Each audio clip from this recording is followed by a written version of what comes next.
وطن کے بڑے لیڈروں کو جن کی ایک شناخت تھی ان کی قوم کے اندر ان کو شامل کیا گیا اور حکمت عملی کے ساتھ آگے بڑھا گیا۔ 1938 عیسوی کے اندر لکھنؤ کی ایک بڑی کانفرنس میں گاندھی جی کو مہاتما کا خطاب ہمارے علماء نے دیا تھا۔ گاندھی جی کو کوئی نہیں جانتا تھا، ہمارے علماء ان کو لائے اور آگے بڑھائے، آگے رکھا، اور مہاتما کا خطاب ہمارے علماء نے لکھنؤ کی بڑی کانفرنس میں دیا تھا۔ جنگ آگے بڑھتی گئی، چونکہ لمبی ایک تاریخ ہے، میں مختصر اپنی بات کو سمیٹنے کی کوشش کروں گا۔ 15 اگست 1947 عیسوی کا زمانہ آتا ہے، رمضان کا مہینہ، شب قدر کی رات ہے، جمعہ کا دن ہے،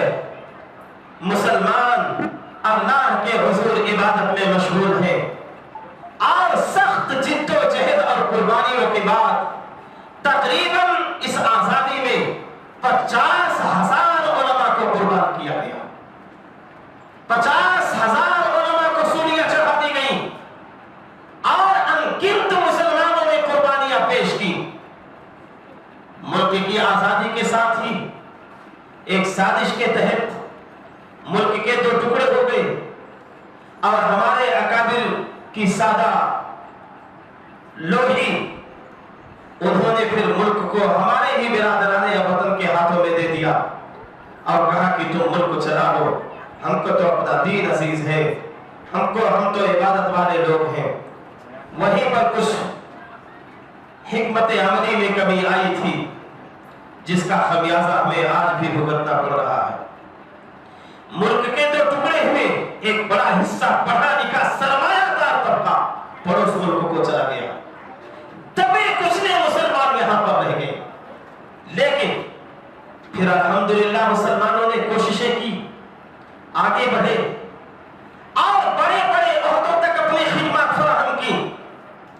یہاں تک کہ ملک کو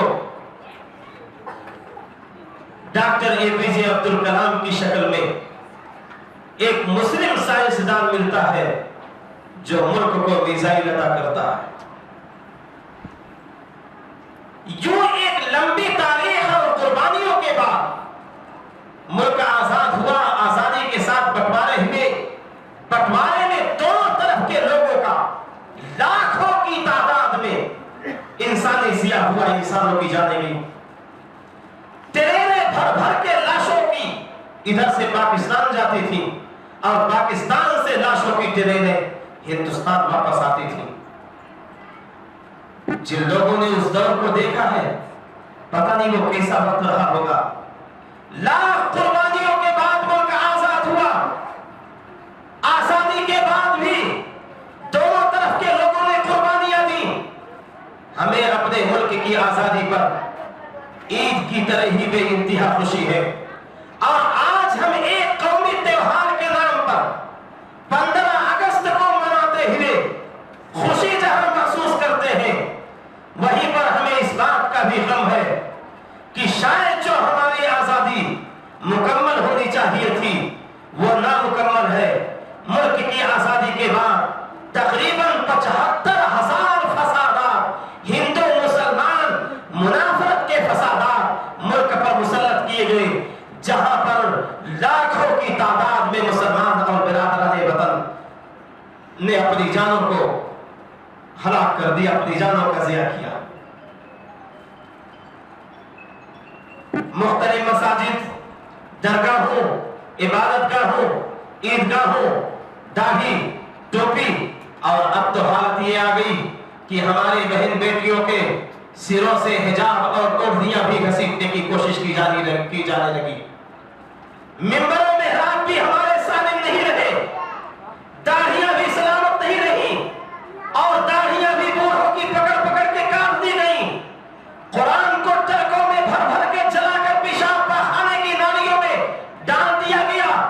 منبر و محراب پر پابندیاں لگانے کی بے شمار کوششیں ہو رہی ہے۔ اذان کے لاؤڈ اسپیکر پر اور اس کے ویڈیو پر کسی طرح کی سازشیں مسلط کی جا چکی ہیں۔ منبر و محراب خطرے میں رہے،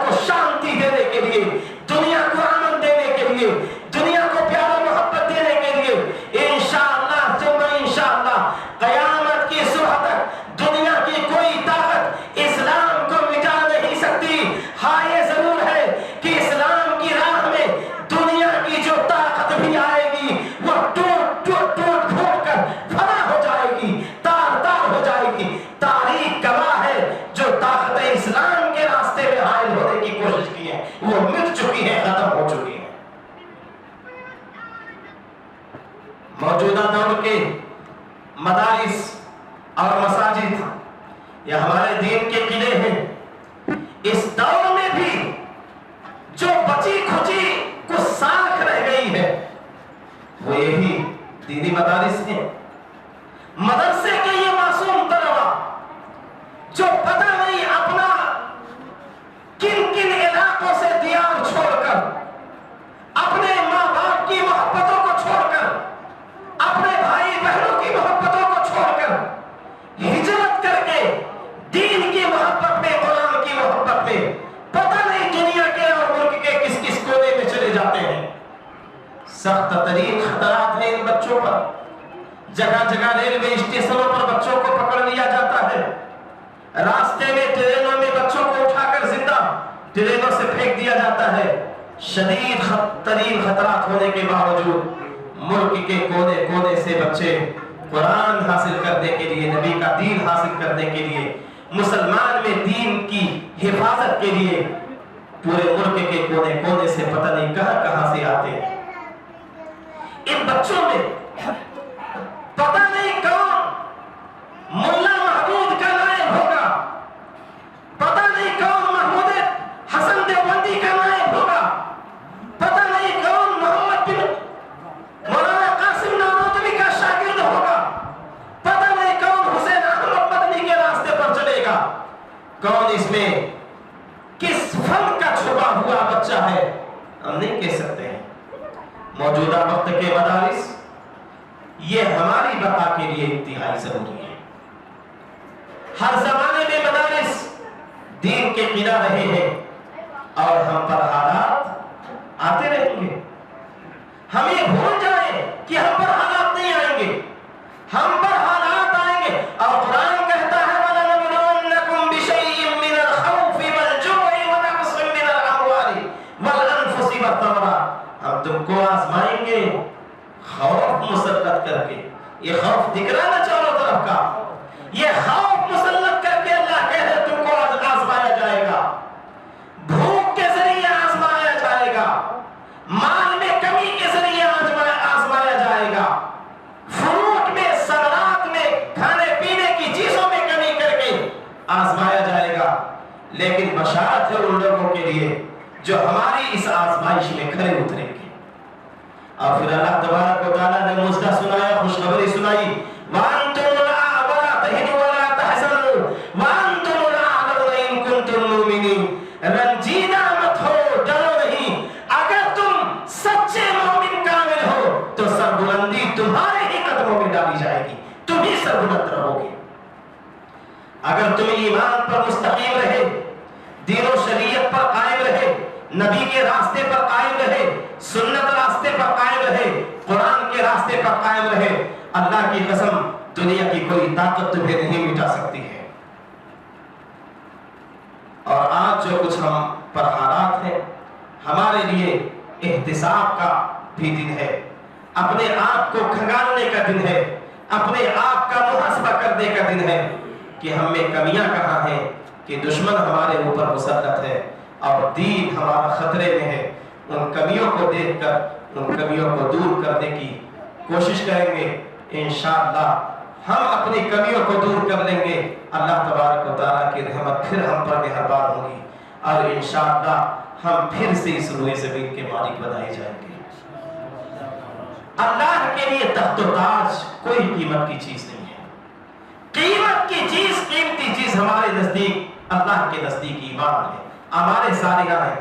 ہم اپنی صفوں میں اتحاد پیدا کریں, محبت پیدا کریں, بھائی چارگی پیدا کریں, ہمدردی پیدا کریں, ایک دوسرے کے لیے جینے مرنے کا ہنر ہم سیکھیں, پڑوسیوں کا خیال کریں, رشتہ داروں کا خیال کریں. اور مساجد مدارس کی حفاظت کے لیے، اس کی بقا کے لیے جو کچھ بھی قربانی ہم سے ہو سکتی ہے اس میں ہمیں دریغ نہیں کرنا چاہیے۔ جس دن مساجد اور مدارس ملک سے ختم ہو گئے پھر ہماری حفاظت، ہماری بقا ہر درجہ خطرے میں ہو جائے گی۔ ہم چاہتے ہیں ہم اپنی بقا اور اپنی حفاظت کر سکیں تو مساجد مدارس کی حفاظت ہمیں کرنی ہوگی۔ اور کیسے کرنی ہوگی؟ بیڑی سگریٹ گٹکے کھا کر نہیں۔ ہمارے کتنے نوجوان ہیں گٹکے کھانا شروع کیے تو ایک مہینے میں میں سمجھتا ہوں کئی کیجی گٹکے کھا لیتے ہوں گے، اور پتہ نہیں کتنے بنڈل سگریٹ اور بیڑی پی لیتے ہوں گے۔ اس سے طاقت مل رہی ہے، انرجی مل رہی ہے، آکسیجن مل رہی ہے، اپنے گردوں کو خراب کر رہے ہیں، پھیپھڑوں کو خراب کر رہے ہیں۔ خدا نہ ایسی ساری عادتوں سے باز آئیں۔ جو پیسے ہم اپنی صحت کو، اپنے آپ کو برباد کرنے کے لیے لگا رہے ہیں، وعدہ کریں اسی مجلس میں ان پیسوں کو ہم اللہ کے راستے میں خرچ کریں گے۔ اگر مسلمان صرف اپنے بیڑی سگریٹ اور گٹکے کا خرچ مساجد اور مدارس پر خرچ کر دے، اللہ کی قسم آج سے دنیا میں کوئی سفید نظر نہیں آئے گا۔ اگر اہل مدارس، اہل مساجد وہ جھولی لے کر باہر کھڑے ہوتے ہیں، اس میں ہماری اپنی کمزوری ہے۔ ہم نے خیال کیا ہوتا، بن مانگے ان کا خیال کیا ہوتا، ان کی ضرورتوں کو پورا کیا ہوتا، نہ کوئی چندہ کرنے کے لیے گھر گھر جاتا، نہ سفرا ہوتے، نہ لوگ چادر پکڑ کے مسجد کے دروازوں پر کھڑے ہوتے۔ بہرحال کافی وقت ہو چکا ہے، آپ حضرات اسی سموسے پر ابھی تک زندہ ہیں، گزارا کر رہے ہیں، ناشتے آپ کے گھروں میں انتظار کر رہے ہوں گے۔ مجھے بڑی خوشی ہے یہاں آ کر کئی طلباء کے جو نظم ہم نے سنا، ماشاءاللہ بہت ہی خوبصورت، بہت ہی اچھے انداز میں طلباء نے جو کلام پیش کیا ہے، اس سے اندازہ لگا کہ یقیناً بچوں کے کلام اور تقریر سے ہی اندازہ لگا کہ بچوں میں جوان مردی، اولوالعزمی پیدا کی جا رہی ہے، باہمت بنایا جا رہا ہے، بچوں کے حوصلوں کو بڑھایا جا رہا ہے۔ اللہ کرے کہ ہمارے یہ مدارس قائم رہیں اور ہمارے انہی بچوں میں سے وہ افراد پیدا ہوں جو ملک کی حفاظت کے لیے، دین کی حفاظت کے لیے اپنی جانوں کا بھی نذرانہ پیش کرنے کا حوصلہ رکھیں۔ یہ مدرسہ دارالعلوم حنیفیہ کارگوڑی بنگلور جو 6 سالوں سے دینی خدمات انجام دے رہا ہے، یقیناً یہاں آ کر حد درجہ خوشی ہوئی۔ کئی سالوں سے 15 اگست اور دیگر سالانہ جلسوں کے موقع پر یہاں کی تصاویر سوشل میڈیا کے ذریعے سے ملا کرتی تھیں۔ خواہش تھی کہ کبھی مدرسہ پہنچتے، اپنی آنکھوں سے دیکھتے۔ بڑی خوشی ہوئی مدرسہ دیکھ کر، مدرسے کے طلباء کو دیکھ کر اور آپ حضرات کی محبتوں کو دیکھ کر۔ یہی گانے کی کہیں محفل ہوتی، کسی لیڈر کا برتھ ڈے ہوتا اور کسی ناچنے والی گانے والی کو کسی سرکل پر نکڑ پر بلایا گیا ہوتا تو شاید آس پاس کی بلڈنگیں، جھاڑ، پیڑ پودے سب پر ہو جاتے ہیں، لوگ پیڑ پر بھی چڑھ جاتے ہیں، وہاں سے گرے مرے اس کی کوئی پرواہ نہیں ہے، لیکن پہنچتے ہیں۔ کاش ایسی مجلسوں میں لوگ آئیں، مساجد کو آباد کریں، مدارس کو آباد کریں۔ یہاں پر 55 طلباء زیر تعلیم ہیں۔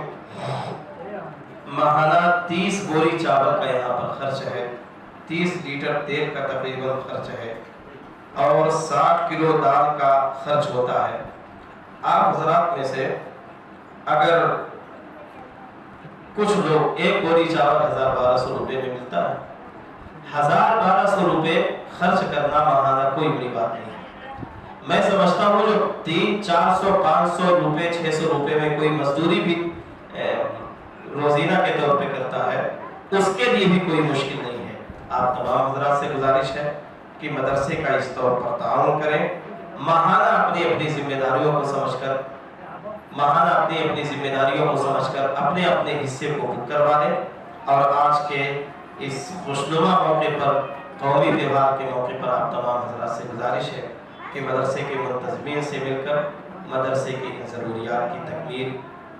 کرنے کے لیے تعاون کریں۔ اللہ تبارک و تعالیٰ آپ تمام کے تعاون کو قبول فرمائے، آپ تمام کی حاضری کو قبول فرمائے،